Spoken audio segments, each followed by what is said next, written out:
menene kafarar? Shine fa tahriru raqaba min qabli an yatamassa, wato wanda duk suka yi ziharin sai su yantar da bawa ko baiwa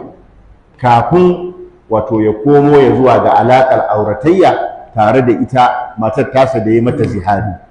zihari din shine ya ce anti alayya ka bahari ummi, ya ce ke kamar bayan mahaifiyata kike, ko kuma ke wato ya kamanta matarsa da wani abu na jikin mahaifiyarsa, ko ya kamanta ta da mahaifiyarsa tsungur gabaki ɗayanta ya ce ke tamkar mahaifiyata ce,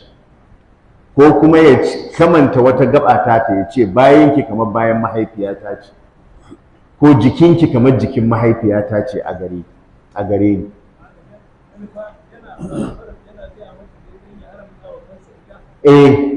Wato nau'i ne, al'ada ce ta jahiliya,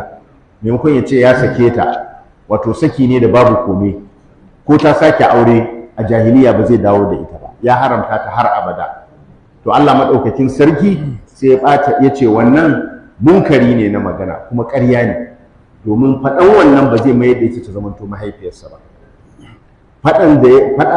Cewar da ya cewa ita tamkar mahaifiyarsa ce ba ta zamanto mahaifiyarsa ba a wajen Allah, saboda haka za ta haramta a gare shi har ya zuwa ga lokacin da zai yi kafara, shine ya yanta bawa ko baiwa. Idan kuma bai samu bawa ko baiwa da zai yanta ba, ya yi azumi wata 2 a jere, fa siyamu shahrayn mutatabi'ain